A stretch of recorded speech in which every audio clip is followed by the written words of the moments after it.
What happens when one of Hollywood's most unpredictable actors sits down with one of daytime television's most opinionated hosts and everything goes completely off the rails? You're about to witness one of the most explosive confrontations ever caught on live television. A moment so intense it ended with Joy Behar walking off her own show and never coming back. This isn't just another celebrity interview gone wrong.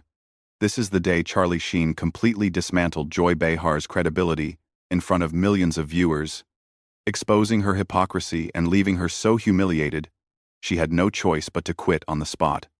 Make sure to subscribe and let me know in the comments what you think really pushed Joy over the edge. Because what you're about to see will leave you questioning everything you thought you knew about The View. It started like any other Tuesday morning at The View studios in New York. The producers had booked Charlie Sheen for what they expected to be a standard promotional interview for his latest project.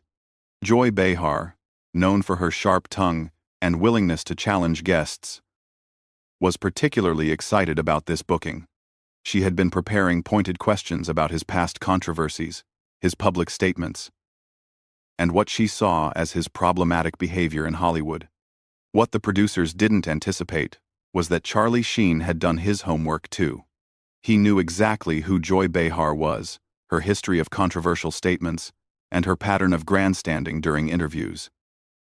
He came prepared for battle, and Joy had no idea what was coming. As the cameras rolled and the show went live, Joy began with what seemed like a friendly introduction. "We're here with Charlie Sheen, and Charlie, I have to say, you've certainly had quite the journey in Hollywood. Some might say, a rocky one."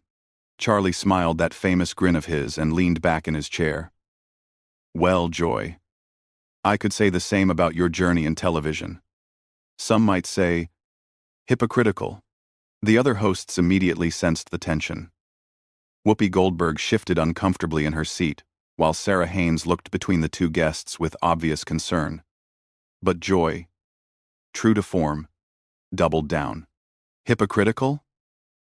That's interesting, coming from someone who's had very public struggles with substance abuse and has made some questionable comments about women over the years.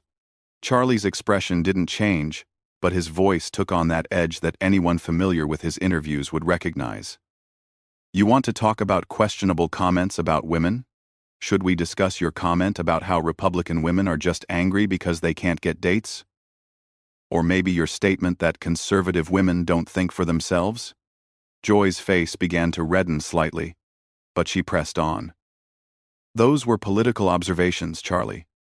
There's a difference between political commentary and personal attacks." "Political commentary?" Charlie repeated slowly, as if tasting the words. "Is that what we're calling it now? Because I seem to remember you saying that women who vote Republican are basically voting against their own interests because they're too stupid to know better. Was that political commentary too?" The studio audience had gone completely silent. This wasn't the usual back-and-forth banter that The View was known for. This was something else entirely. Joy looked to her co-hosts for support, but found none. Even Whoopi, usually quick to jump into any controversy, seemed to be staying out of this one. "I think you're taking my words out of context," Joy said, but her voice had lost some of its usual confidence. Charlie leaned forward slightly, his eyes never leaving Joy's face. "Out of context? Joy, I watched the entire segment, multiple times. You spent 15 minutes explaining why women who don't agree with your politics are essentially brainwashed. But when I make a joke about Hollywood culture, suddenly I'm the problem? Your jokes weren't just about Hollywood culture." Joy shot back, her voice rising slightly. "You've made degrading comments about women. You've had public meltdowns. And frankly, your behavior has been erratic at best."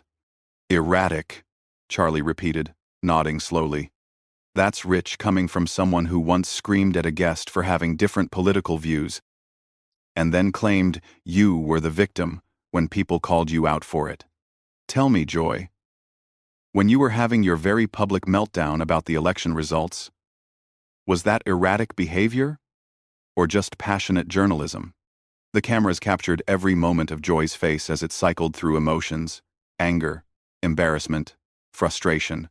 She was clearly not used to being on the receiving end of this kind of direct confrontation, especially not on her own show. "I've never had a public meltdown," Joy insisted, but her voice was shaking now. Charlie pulled out his phone, and for a moment, Joy looked hopeful that he was going to back down. Instead, he began reading from what was clearly a prepared list. November 15th, you threw papers at your co-host during a commercial break because she disagreed with you about climate policy. December 3rd, you walked off set during a live show because a guest corrected your facts about healthcare statistics. January 22nd, you interrupted a guest 7 times in under 3 minutes because you didn't like their opinion about foreign policy. Should I continue? The silence in the studio was deafening. Joy's mouth opened and closed several times, but no words came out. The other hosts looked like they wanted to be anywhere else in the world. Those were just, Joy stammered. "I'm passionate about the issues that matter to Americans." "Passionate," Charlie said, leaning back again. "Is that what we're calling it? Because, from where I'm sitting, it looks like you can dish it out, but you can't take it. You've built a career on attacking people, questioning their character, their intelligence, their motives. But the minute someone does the same thing to you, suddenly you're the victim." Joy's face was now noticeably flushed, and her hands were clenched on the desk in front of her.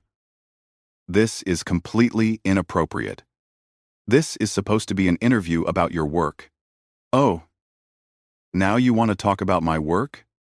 Charlie asked, raising an eyebrow. "Because 5 minutes ago, you wanted to talk about my personal life, my struggles, my past mistakes, but when the spotlight turns on you, suddenly we need to change the subject?" The tension in the room was so thick you could cut it with a knife. Joy looked desperately to the producers off camera, but they seemed just as stunned as everyone else. This wasn't going according to anyone's script. "I think we should move on," Whoopi finally interjected, trying to save the situation. But Charlie wasn't done. "No. I think this is important.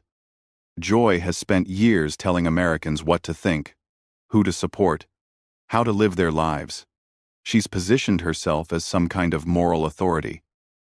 But what's her qualification for that exactly? What has she done besides criticize other people?" Joy's eyes flashed with anger at Charlie's question about her qualifications. She straightened in her chair, clearly deciding to go on the offensive rather than continue playing defense. "My qualifications?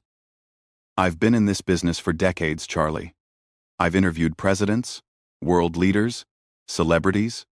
I've covered major news events and political campaigns. What exactly have you done besides make movies and cause scandals?" Charlie smiled that dangerous smile again.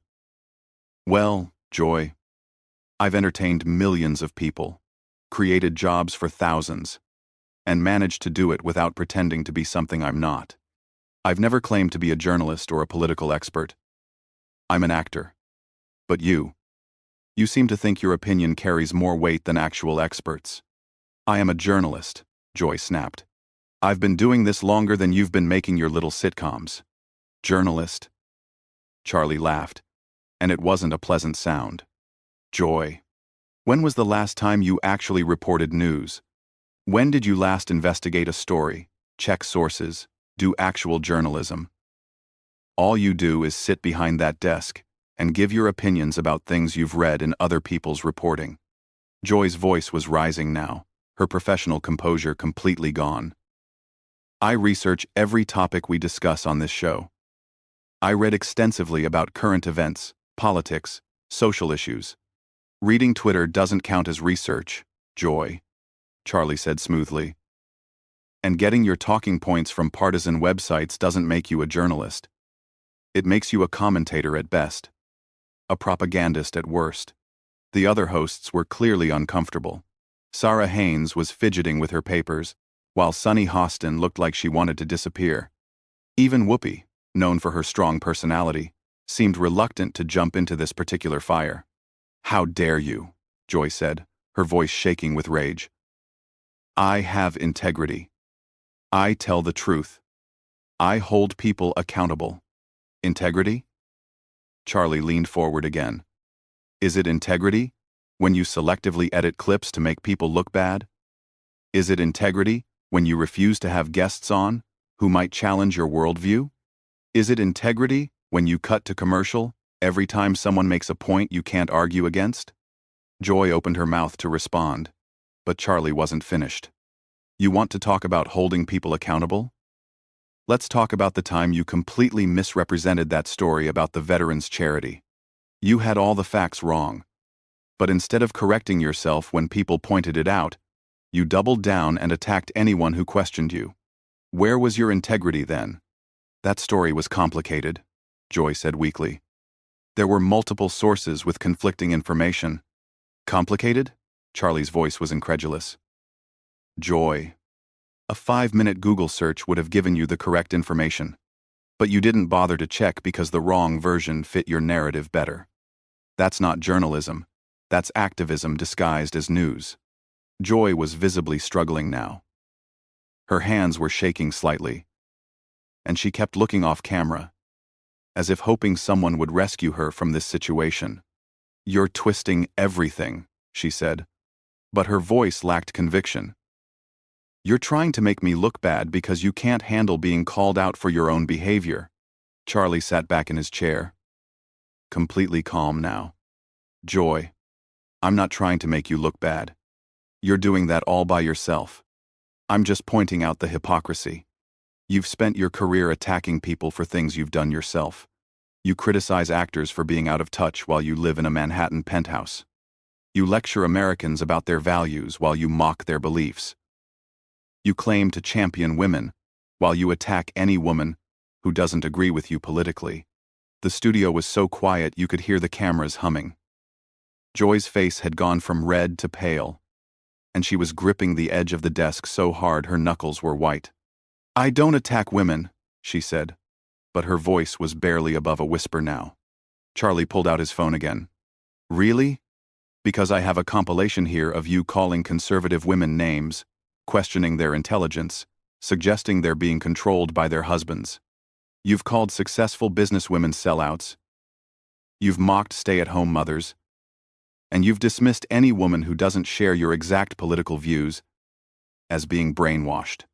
Joy was shaking her head frantically now. Those weren't personal attacks. I was criticizing their positions. Their positions? Charlie's voice was getting louder now, matching Joy's earlier volume. You called the former Secretary of State a puppet. You said a female Supreme Court justice was too stupid to understand the Constitution. You suggested that women entrepreneurs who support lower taxes are just greedy. How exactly is any of that criticizing positions, rather than making personal attacks? Joy looked around the table desperately, but her co-hosts were all looking down at their papers or off to the side. No one was coming to her rescue. This is ridiculous, Joy said, her voice cracking slightly. You're ambushing me. On my own show. Ambushing you? Charlie's laugh was sharp and humorless. Joy, this is exactly what you do to your guests every single day. The only difference is that usually they're too polite to fight back the way you fight. But I'm not most people. This interview is over, Joy said, starting to stand up. Sit down, Joy, Charlie said firmly. You wanted to interview me, so let's finish the interview. Unless you're admitting that you can't handle being treated the way you treat other people. Joy hesitated, half standing, clearly torn between her desire to escape and her pride. The cameras captured every second of her internal struggle. I don't have to sit here and listen to this, she said. But she wasn't moving toward the exit. No, you don't, Charlie agreed. But if you walk away now, you're proving my point. You're showing everyone watching that you're exactly what I said you are, someone who can dish it out but can't take it. Someone who talks tough, but runs when confronted with the same energy you bring to every conversation. Joy slowly sat back down, but her body language screamed defeat. She looked smaller somehow, less commanding than she had at the start of the interview. What do you want from me? She asked quietly. Charlie's expression softened slightly, but his voice remained firm. I want you to admit what you are, Joy. You're not a journalist. You're not an objective commentator. You're an entertainer, just like me. The difference is that I own what I am. You hide behind claims of integrity and journalistic standards while behaving like a political operative. Joy stared at him for a long moment, her eyes filling with what looked suspiciously like tears. When she finally spoke, her voice was barely audible. You don't understand, Joy whispered, her voice trembling. This show, this platform, it's important. We're giving voice to issues that matter. Charlie's expression remained unchanged. Whose voice, Joy? Because it seems like the only voice that matters on this show is yours. When was the last time you had a guest on who genuinely challenged your worldview, and you let them finish their thoughts without interrupting, without cutting them off, without dismissing them? Joy wiped at her eyes, trying to compose herself. But the damage was already done. The powerful, confident host who had started this interview was gone, replaced by someone who looked lost and vulnerable. We have diverse viewpoints, she said weakly. Diverse? Charlie shook his head. Joy. Having people who agree with you 90% of the time instead of 100% isn't diversity. It's an echo chamber. And you've turned yourself into the chief echo. Whoopi finally tried to intervene again. Maybe we should take a break and... No, Charlie said firmly, never taking his eyes off Joy. We're not done here. Joy wanted to psychoanalyze me, to dig into my personal life, to question my character. Fair enough. But now it's her turn. Joy's breathing was becoming more labored, and she kept looking toward the exits. I can't do this anymore.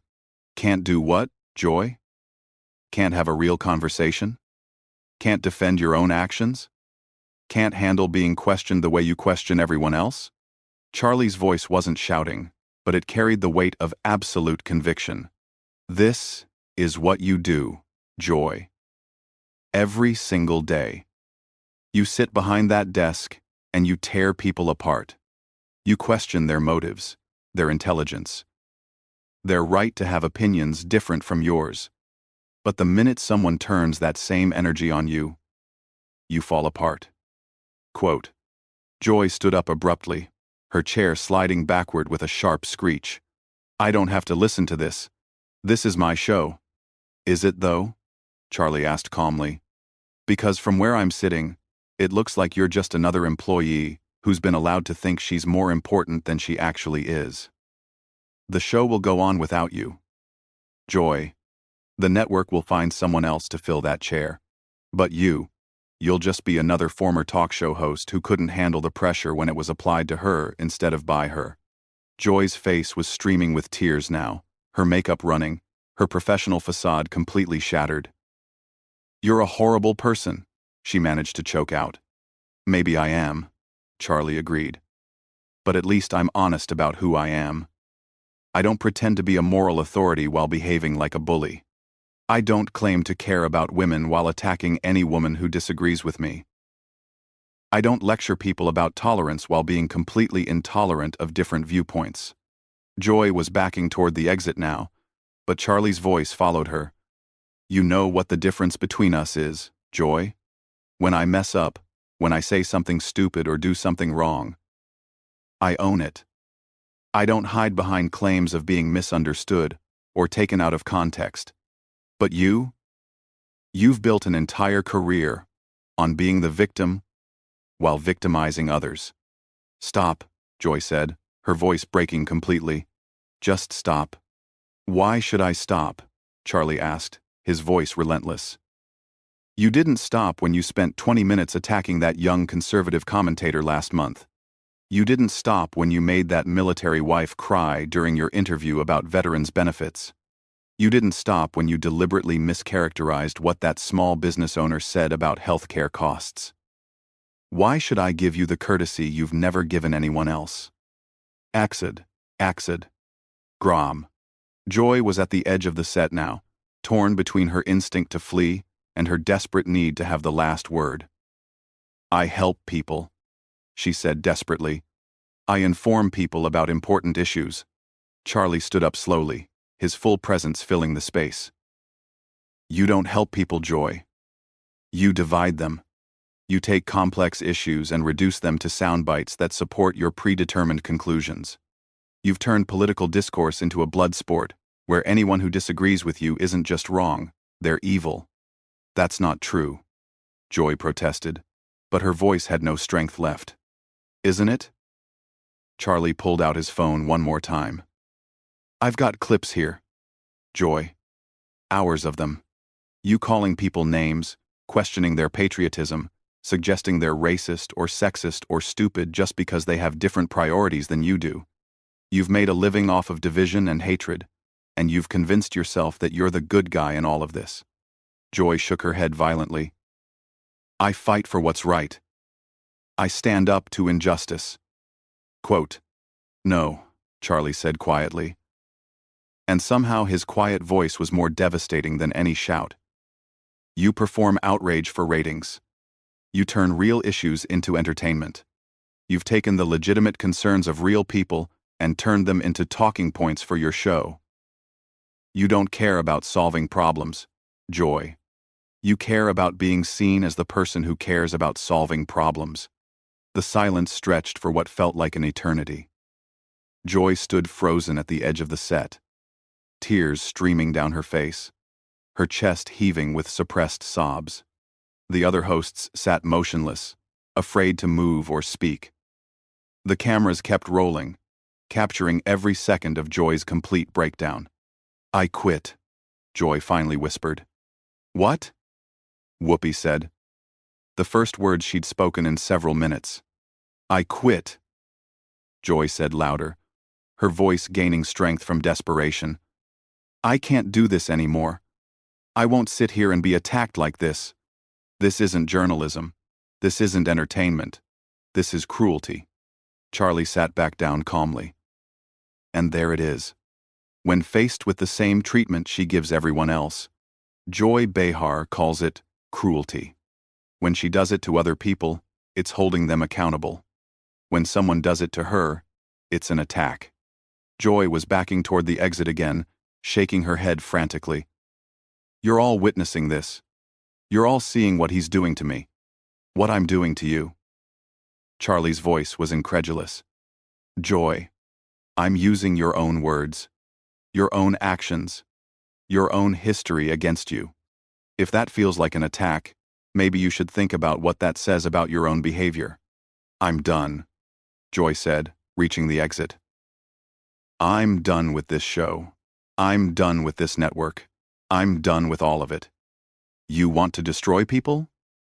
Fine. Do it without me." And with that, Joy Behar walked off the set of The View for the final time, leaving behind a stunned studio, a bewildered audience, and Charlie Sheen sitting calmly in his chair as if nothing had happened. Charlie looked directly into the camera. And that, ladies and gentlemen, is what happens when someone who's made a career out of dishing it out finally gets a taste of their own medicine. The show cut to commercial, but the damage was done. Joy Behar had been completely exposed, humiliated on her own show, and driven to quit by someone who simply treated her the way she had been treating others for years. What did you think of Charlie Sheen's systematic dismantling of Joy Behar's credibility? Was he too harsh? Or was this exactly what she deserved after years of attacking her guests? Let me know in the comments below what you think was the most devastating moment in this entire confrontation, and don't forget to subscribe for more shocking celebrity showdowns that you won't see anywhere else.